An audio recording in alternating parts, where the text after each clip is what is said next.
say our picks. And a good Sunday morning to you. Thank you for watching Beyond the Headlines. It's a parent's worst nightmare and a student's greatest fear. A viral video shared and spreading like wildfire showing an armed individual in the school's parking lot. For more than an hour, students at Alexander High School were placed on lockdown.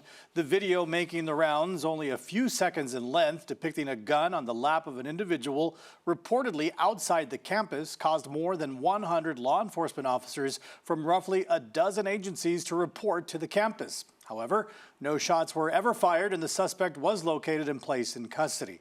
To separate fact from fiction and responding to what looked like such a serious threat, officials described the coordination that took place to determine who was in charge and how responsibility was delegated. So whomever's here first, they take command, they make sure that we're doing everything as needed. And then once, there's more needed, the agencies that come forward, for example, myself, the sheriff, we start communicating, the fire department chief, we start communicating. The first on scene was one Laredo PD, and from there we continue. But USDPD was here on scene from the very get-go. So they take command as we start getting here. They're the ones who start issuing out the keys. They're the ones who start telling us where the rooms are at, where the students were guided to.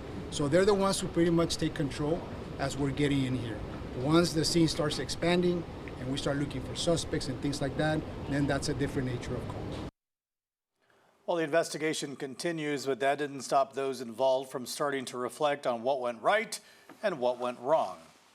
There are things that went very well. There are things that we need to improve on, and those are discussions that are currently going on with local law enforcement in Laredo and within the district for ourselves as well. I know that from the campus perspective, our communication with parents has to get better during something like this, so that we can let them know, put them at peace, put them at ease that their child is fine, even though we're on lockdown, that everybody's still okay.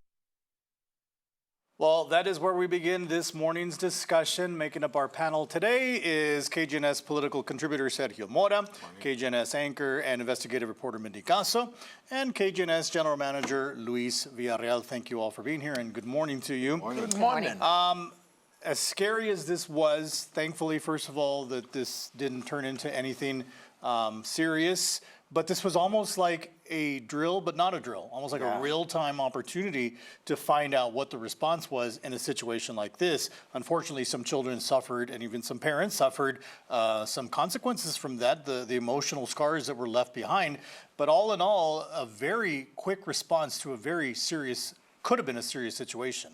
Yeah, absolutely. And I think that was one of the comments that was made by a lot of people, including the principal of Alexander, Ernesto Sandoval, who I interviewed for that piece that we just saw just a minute ago. He was very pleased with how quickly law enforcement responded, and several agencies responded, agencies that you would never even think would respond to something like that. ATF, DPS, you had Border Patrol, but their Borstar unit, all the tactical units of the different agencies were all within less than 10 minutes, even sooner than that. And he was very pleased with that. But like you heard him say, the one thing that they were going to be discussing at length during what's referred to as the post-mortem, which was on that day that we conducted the interview with Mr. Sandoval, the one thing that he and they were going to address is how do you communicate better with parents? Because there were so many parents out there that were wanting to find out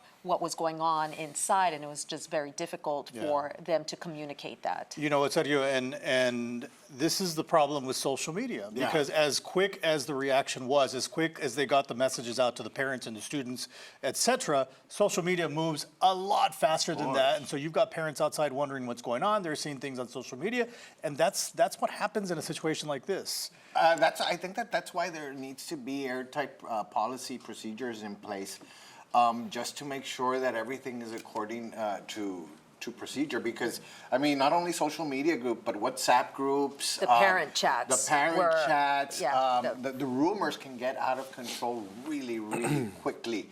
And I think we saw this in this instance. So I think it's a great opportunity for them to see this is exactly what happened in terms of not only inside of the school but outside of the school, and how could we mitigate those negative issues like rumors getting out of hand. Yeah. Because I mean, I had never seen so many people all of a sudden very interested in what goes on in our schools. And obviously, unfortunately, it takes something like this for people just to snap out of it and say, okay, are these people doing the job that they're paid to do, and are they doing it well? You know, we had a front seat, obviously, to everything that was going on in different capacities. Some of you were there covering. We were getting phone calls here. I was in a meeting with a couple of Alexander parents here at the station when this whole thing transpired, and they were in direct communication with their own children. And they were getting real-time information from the school, but even the children at the school did not know exactly what was happening. They knew that they were on lockdown. They knew that they were stay in place or whatever they call it. But, you know, there was no information. I think that desire for immediate information is dangerous. Of course. Because it allows for misinformation to flow. How do you fix it? I don't know. It's very complicated. What? You're going to put a dome around the school, and you can shut down frequency so that no communication goes in and out? Yeah. That doesn't seem possible. I think one of the things that could be done is that, you know, there are representatives at each grade, you know, maybe parent representatives that can have a direct line of communication with administration, and they are the official source of information. Yeah. Once you throw the term official, then you start with the questioning from other people as to, well, that's the official version, yeah, but you don't know exactly what's going on. So it's a very complicated. Personally, I think it was gratifying or reassuring to see that quick response from law enforcement. Absolutely. I mean, that was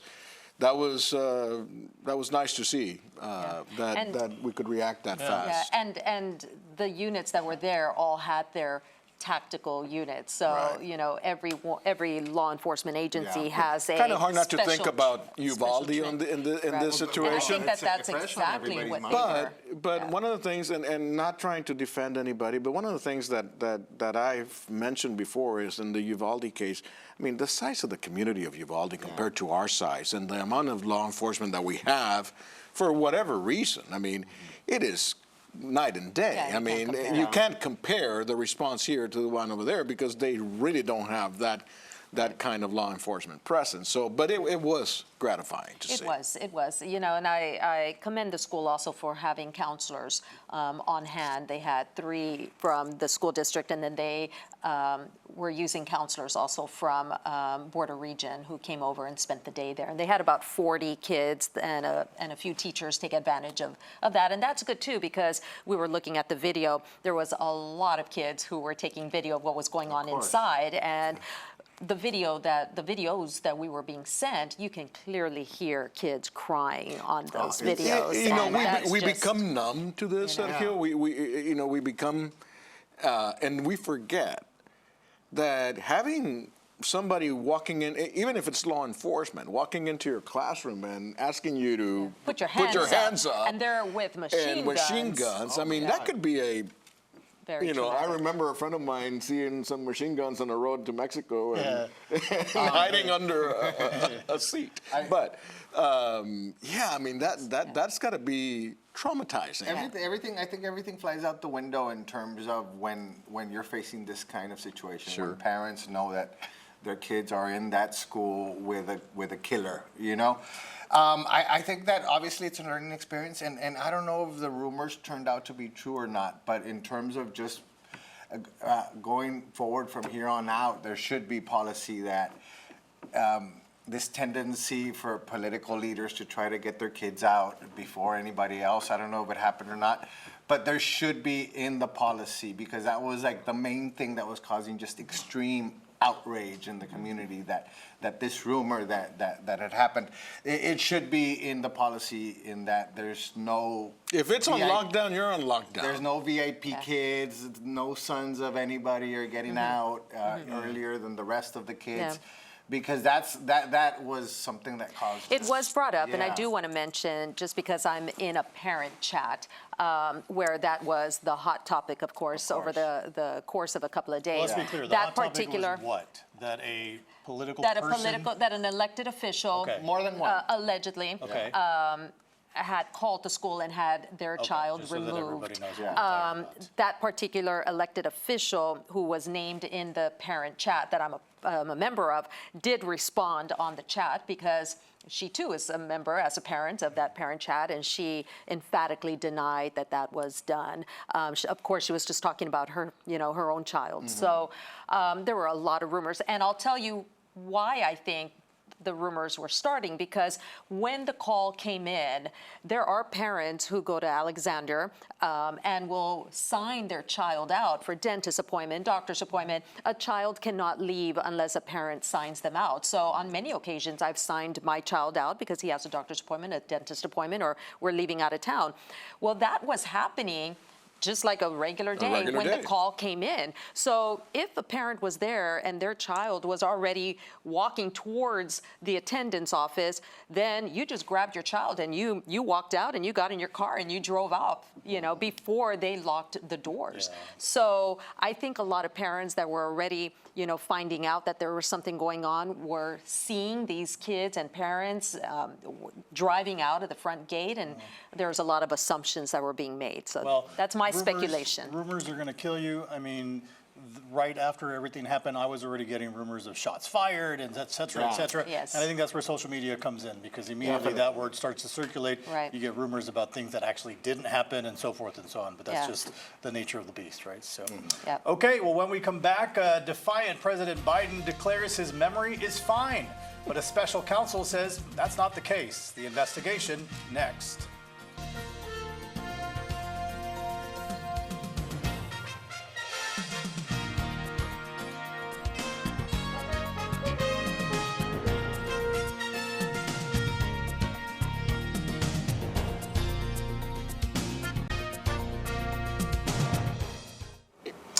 Welcome back to Beyond the Headlines. On Thursday, President Biden addressed a stunning special counsel report that cleared him of any legal charges for mishandling classified documents, but also raised concerns about the commander-in-chief's memory heading into a critical election.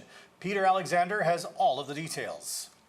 Biden angry and defiant. My memory is fine. In a hastily called evening news conference, the president responding directly to special counsel Robert Hur's report on his handling of classified documents. Mr. President, on the document! That included a blistering assessment of the 81-year-old's age and what the report called his diminished faculties in advancing age. The president slamming Hur's assessment that he did not remember when his son Beau died. How in the hell dare he raise that? I don't need anyone. I don't need anyone to remind me when he passed away. The remarks coming hours after the special counsel said our investigation uncovered evidence that President Biden willfully retained and disclosed classified materials after his vice presidency, but said no criminal charges are warranted in this matter, adding that a jury would likely see the president as a sympathetic, well-meaning and elderly man with a poor memory. I'm well-meaning, and I'm an elderly man, and I know what the hell I'm doing. Moments later, the president confusing Mexico and you Egypt know, when talking about the crisis in initially- Gaza. The president of Mexico, Sisi, did not want to open up the gate to allow humanitarian material to get in. The special counsel said Mr. Biden kept documents about Afghanistan marked classified and notebooks with handwritten entries implicating intelligence sources and methods. These assertions are not only misleading, they're just plain wrong. Prosecutors say these photos show classified documents improperly stored in a badly damaged box near a collapsed dog crate in the president's Delaware garage. A separate special counsel is investigating former President Trump's alleged mishandling of classified information found at his Mar-a-Lago estate. Mr. Trump, who has pleaded not guilty to 40 federal criminal counts, blasting the lack of charges against President Biden, calling it a two-tiered system of justice. But the Hur report says there are clear differences, saying Mr. Biden alerted authorities about the documents and cooperated with the investigation, while Mr. Trump allegedly did the opposite, enlisting others to destroy evidence and then to lie about it. Well, that's where we continue this morning's discussion. I think this November election is starting to turn into a little bit of a novella, if you ask me, because there's a twist and turn Are you just surprised? about every week. No, I'm not, but it's only February, and so many things have already happened. What I want to know is, at what age can I claim that I'm too old to have made that mistake or to remember something that I may have done wrong? I mean, his age is obviously a very sensitive topic, and it obviously opens him up for political attack. I mean, the images are not good of him not knowing the difference between CC and AMLO, you know.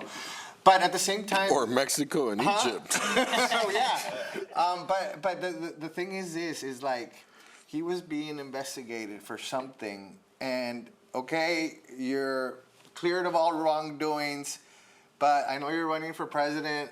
Boom, boom, boom, boom. They just hit him on his most sensitive issue, and it had nothing to do with what he was being investigated about. I mean, it's like, okay, Well, it he had didn't to do do. anything It wrong. had to do with it, Sergio, and as far as you can't, the special counsel couldn't just come out and say, no, everything's fine. No, everything's not fine.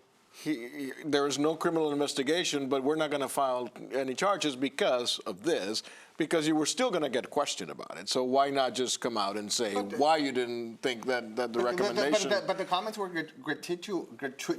gratuitous in that they weren't needed, and anybody who knows about politics knows that you were investigating for something that happened a long time ago, but you are going to really hurt him politically in his race for re-election.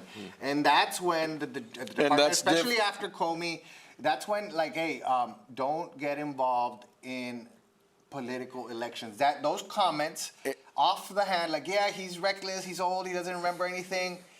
You didn't need to. How is that different than what? It goes to why they're not charging him, Right, that's because what of I'm the fact that he's old, he's losing his memory. All of that is Well, he's relevant not being to charged why. because he didn't commit a crime. That's it. End of story. But there was a word used, willfully. He said willfully remove documents. Yeah, but the thing is, okay. And not the a crime, he's got a bad memory. reason they're not filing criminal charges is because they don't think a grand jury would find him guilty because they will. That's not how they make the determination. That's If there is evidence of wrongdoing, you get charged. If there's The not, special you don't. the special counsel decided there was not enough for anybody to not assert that he was just an old man.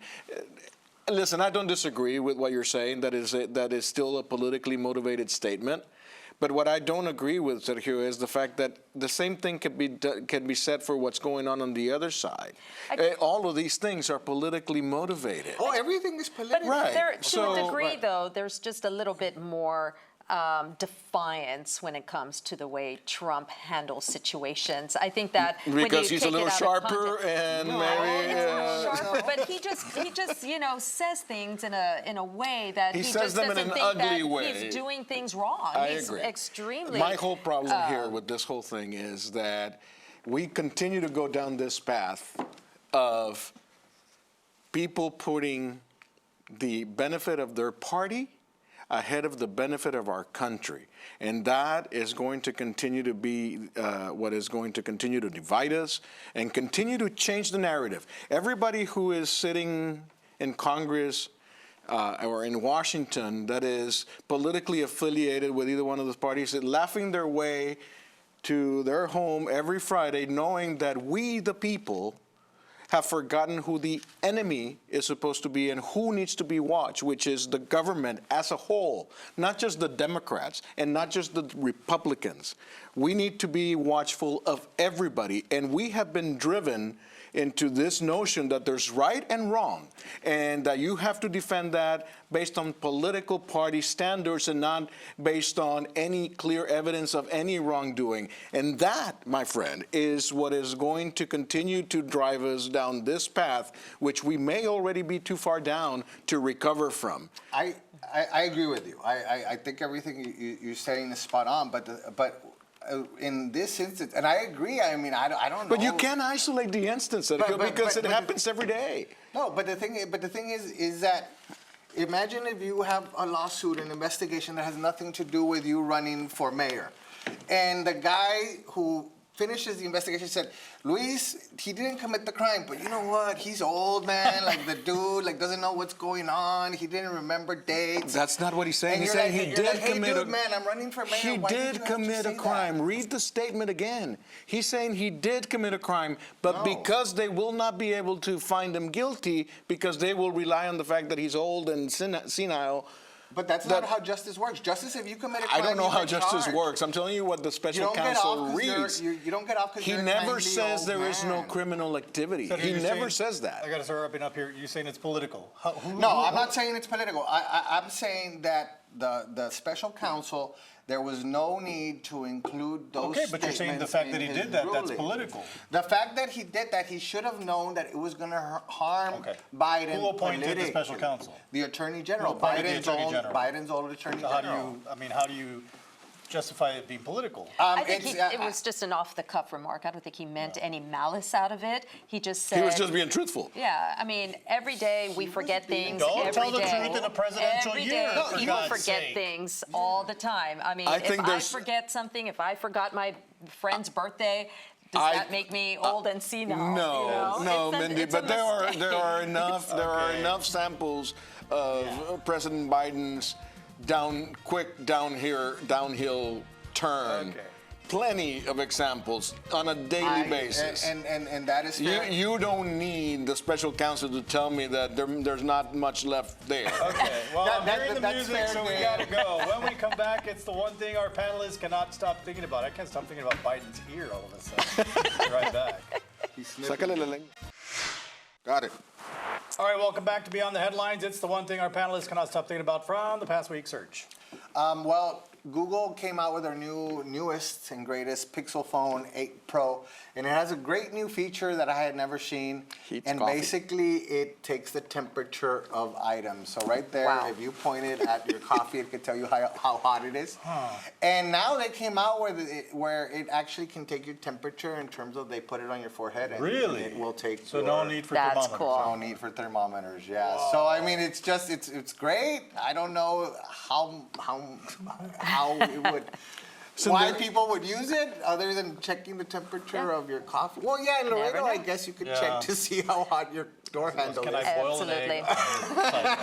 Mindy. Well, my one thing is just a big shout out to the Alzheimer's Association. We had a gathering last week just to thank all the many volunteers and sponsors who came out during this last, the 2023 Walk to End Alzheimer's. I was given this beautiful glass, appreciation, recognition for serving 2 years as the walk. I have since then handed the baton over to the next chairperson, who is Javier Danda. He's going to do a magnificent job, and I just want to note that we raised $46,000, $26,000 over our goal. So thank you to Nicely everybody done. out there who helped out the Alzheimer's Association. Good job. Congratulations. A few months ago, started noticing walking into places with this, welcome in. Hi, welcome in. I don't know when it started, but apparently it is a thing because I went online to see am I the only one who's noticing this? Have you noticed it? I hadn't I had noticed not. it, but I went online since like 2017 or And 2014. I don't understand the difference between welcome. No, welcome in. Yeah, that's Welcome weird. in, and it's been happening more and more. I don't know who decided that was the proper way. Apparently, it is not grammatically incorrect, but it's okay. I just don't know at what point we decided to go with welcome in. So you don't like it, or you don't? Or I you don't do like it. It bothers me But because you're I the don't one know. that's always complaining that people don't say hi to you, and they're saying welcome in, and now you don't like Just it. say No, it's just welcome. Why welcome yeah. in? Yeah, it's the word in. no. That's kind of No. funky. All right, quick Ruben. Super Bowl picks. Surge. Chiefs or 49ers? Mahomes and Taylor Swift. Chiefs. Luis. Why am I I'm not going with the surprised? Niners. I'm going to go with the Niners also, and then the winner, the true winner will be all the people that are going to make millions of dollars off of Taylor Swift. That's right. Those are the true winners. All right. Thank you all so much. Enjoy your Super Bowl weekend, and thanks for watching. Have a blessed day.